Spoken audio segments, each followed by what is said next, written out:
everyone, this is Daniel, Doctor of Physical Therapy and co-founder of Athletic Kinetics. Do you want to learn how to decrease your injury risk and run faster? Let's do it.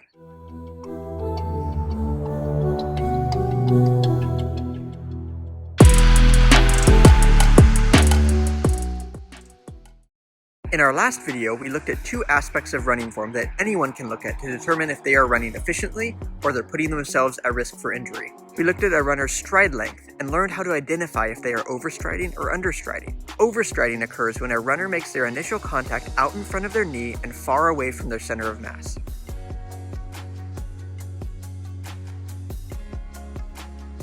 Understriding occurs when a runner makes their initial contact too close to their center of mass. We also learned how to look at a runner's vertical displacement, or their upward and downward movement, to determine if they are bounding, which is too much vertical displacement, or shuffling, which is too little vertical displacement. We learned that overstriding can cause increased stress to the runner's legs and put them at risk for injury.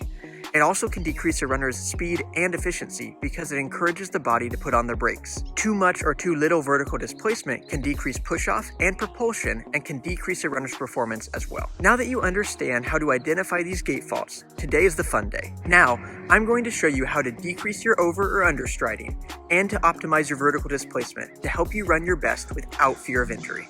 First, let's talk about how to fix over or understriding. There are a few different ways to approach this, but I'm going to show you how to fix over or understriding using your cadence. This might seem like it gets a little complicated, so please pause, rewind, and rewatch as many times as you need to grasp these concepts, because they are game changers. In order to increase your cadence to help decrease overstriding, you need to first calculate your cadence. Run for 30 seconds and count how many times your feet hit the ground. Multiply that number by 2 and you have your cadence, or your steps per minute. If your steps per minute are 140 to 170 steps per minute, then you may benefit from a slight increase in your cadence.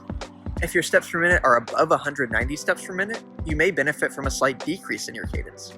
If you're hovering between 175 to 190, you can still try to play with your cadence, but it may not have the same impact as it would for runners who are way over or way under this. Let's pause to clarify something. Lower than normal cadence and higher than normal cadence are not necessarily bad. There is no perfect cadence for everyone. There's only the best cadence for each individual runner, and that's what we're looking to find. Once you have calculated your cadence, decide on if you want to try a slight increase or a slight decrease in your cadence, and do the math. Take your cadence number, let's say 160 steps per minute, and multiply it by 0.05 or 5%. Take that number, which in this example would be 8, and add it back into your original cadence, so 160 plus 8, which would equal 168 steps per minute in the example. This is a 5% increase in cadence. A decrease in cadence would be calculated the same way.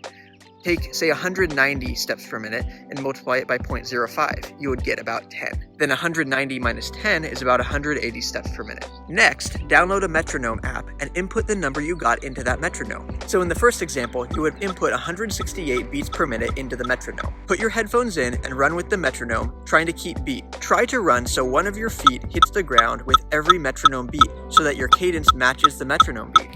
One very important thing to remember when running with the metronome. Right now, it's important that you do not change your speed. Run with the same speed. Here's why. Speed equals cadence times stride length. If you increase your cadence and keep your speed the same, your stride length will decrease. It will be brought closer to your center of mass and you will have less of an overstride. If you are understriding, you can apply the same formula but with a decrease in your cadence and your stride length will increase. I know that was a whirlwind of information, but go back and watch it as many times as you need. It is really important to get this concept, and it can transform your running form and make you a better runner. This is one of the ways to successfully modify or fix an over or understride. An even more thorough step-by-step explanation can be found in our free book, Technique Secrets. Other ways to directly influence stride length can also be found there as well. The link to download it for free can be found in the description below. After you have modified your cadence, make sure you video yourself and look back at your stride length again. See how it changed and determine if it changed in the way you want it to. If it did, great. If it did not, then feel free to modify your cadence again. Research has suggested that you can change your cadence by around 10% in order to decrease stress on your body and not lose running efficiency. However, increasing it by more than 10% can decrease running efficiency. You also want to make sure that you're not changing your cadence by 10% initially. That can be a lot on the body, and you don't want to risk injury by changing your running gait mechanics too much. Now, let's take a look at how to impact your vertical displacement. Vertical displacement is how much your body moves up and down with each stride. We are going to tap into your body's nervous system by using a concept called motor learning, specifically differential learning. Whether your vertical displacement is too high or too low, or you're just trying to figure out if your current amount of vertical displacement is optimal for your body, you will do the same drill that I'm about to describe. While on your next run, after you have warmed up and done all the things that you should do before you run with an excessively high vertical displacement, like you're bounding, for 15 seconds. Then, run with an excessively low vertical displacement, like you are shuffling, for 15 seconds. Then experiment with different amounts of low and high vertical displacement across the spectrum of all these possible vertical displacements for your body. Do this for around 30 seconds. Do this drill 3 times. Each time, figure out the amount of vertical displacement that feels best for your body.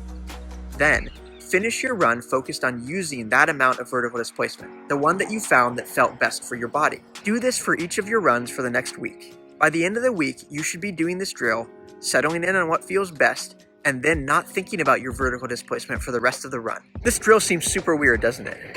Well, it may seem weird, but it's an incredibly effective way to teach your body a new skill. When we learn a movement-based skill, our body tries different strategies until it finds what is best for us. However, sometimes we never fully optimize that movement and our body just settles into a state that seems good enough. In order to help optimize our running form, we almost recalibrate our body by exposing it to all these possible options. You will gradually choose the option that is best for you at this time. I know this video was a lot of information, and like I said before, you can download our book for free in the description below and learn even more. If you're looking for even more than that, or you're like, this is all great, but I'd rather just have an expert help me do this so I do it right the first time, you can check the link out for the PR Academy. The PR Academy is our program that involves an in-depth running gait analysis and running form transformation based on your personalized running gait analysis. The goal is to decrease your injury risk and optimize your speed and efficiency by optimizing your movement. You can check the link out for the PR Academy right here. Thanks for watching, runners. Be on the lookout for our next video, and remember, your next PR is just seconds away.